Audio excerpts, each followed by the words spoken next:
morning to you, Health Secretary. Well, my goodness, it has been quite a tumultuous 30 minutes. We now know that there is going to be a confidence vote in the Prime Minister. Does he have your confidence? Yes, he does. I mean, this is a vote.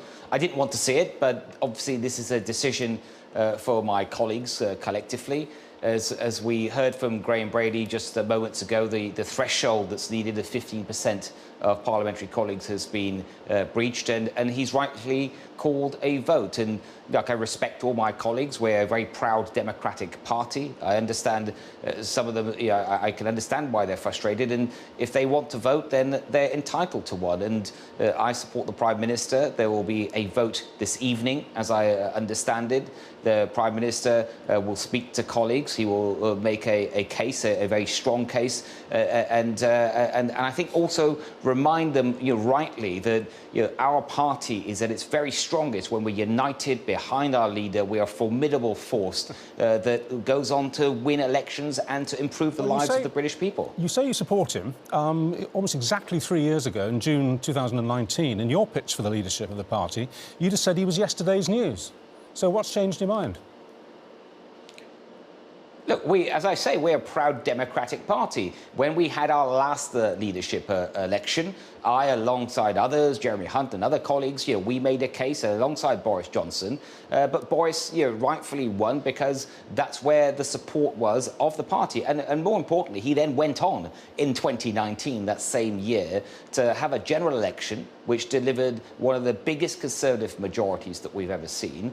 And we've been delivering ever since that point. He said we would get Brexit done, and we did. We were then faced with the biggest challenge I think this country has seen certainly in a generation with the global pandemic. Have you? Sorry, I'm sorry to interrupt, but part of the problem is that you haven't got Brexit done.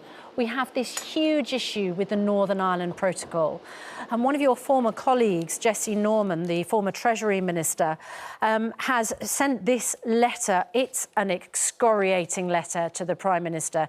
And he's a serious person. He talks about the breach of the Northern Irish Protocol would be economically very damaging, politically foolhardy, and almost certainly illegal, and that the Prime Minister is putting the Union itself gravely at risk. And that is just one of the problems that he points to. The other is, of course, and you must hear this, the Partygate issue.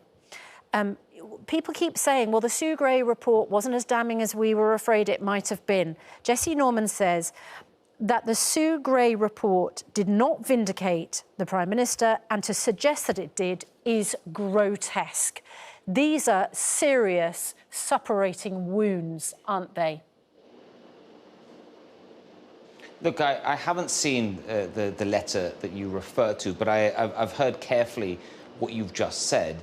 And whilst I have full respect for Jessie, he's a friend, he was a good minister when he worked with me, certainly in the Treasury, a very good man. But I'm afraid I have to say I don't agree with him based on what you just said. If that's what he's saying in his letter, I'm afraid I just don't agree. This is a government under Boris Johnson's leadership that has been delivering from the moment he became Prime Minister, but certainly since the 2019 election victory. When it comes to Brexit, we have got Brexit done. What you refer to, and it's fair enough, is that there are still challenges, especially around Northern Ireland. Yeah, so it's not done, is it? And obviously the Prime Minister has lost the confidence of enough of his MPs, that they have now triggered this vote of no confidence in him. Look, Mr. Javid, when Boris Johnson won the election, you were Chancellor, but you resigned a couple of months later. You said it was crucial for the effectiveness of government that you have people around you who can give clear and candid advice.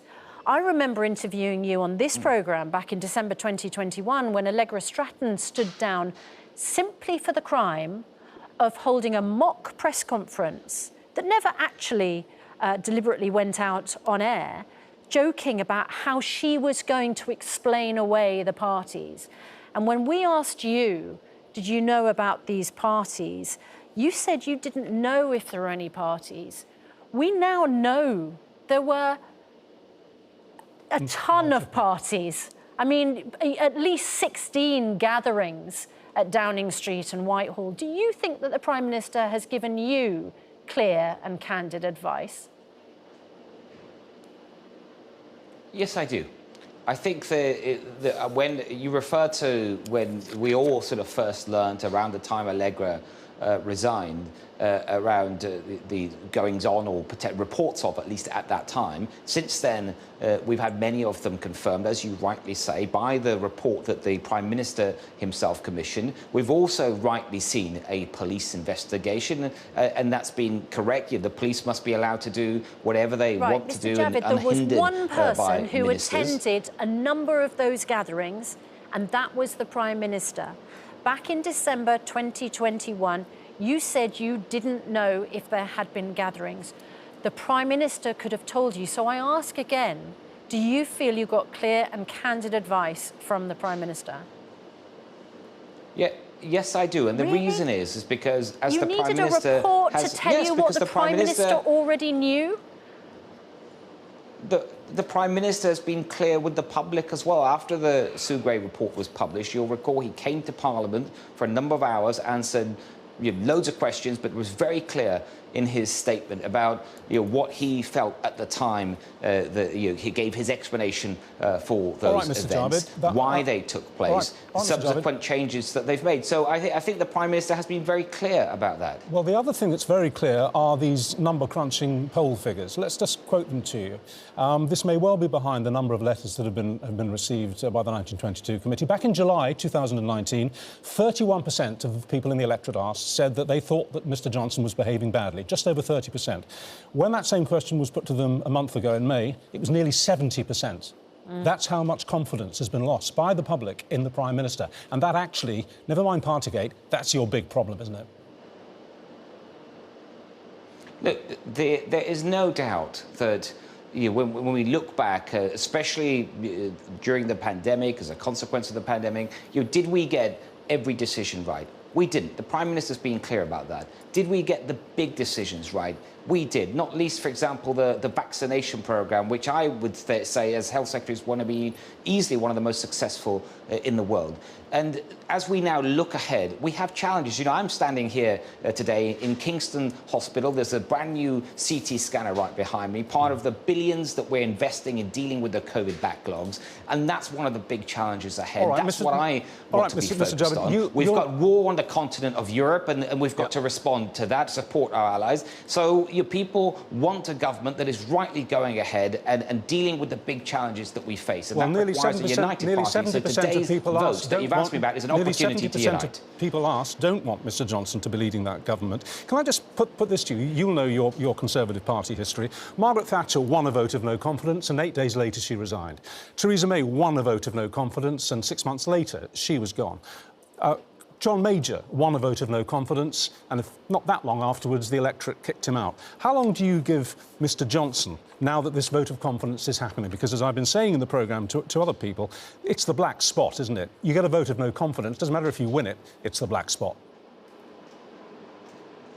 The vote of confidence is happening. That's the fact, and that is, as you say, because 54 more colleagues have asked for this vote. As a proud Democratic Party, we're going to have that vote, and the Prime Minister will be speaking to colleagues tonight, and he will be making a very strong pitch to his colleagues on not only what he has delivered, and I've talked about that, but also how to deal with the challenges ahead. And to deal with those challenges, what people want to see is a united party, because he will remind them, rightly so, that it's when we're at our most united that we win. Yes, 14 million votes at the last general election, a huge majority. That's how we deliver for the British people. Minister, history shows that when a Conservative Party leader has to take a vote of no confidence, accept a vote of no confidence, even if he or she wins, they're toast. That's what history tells us.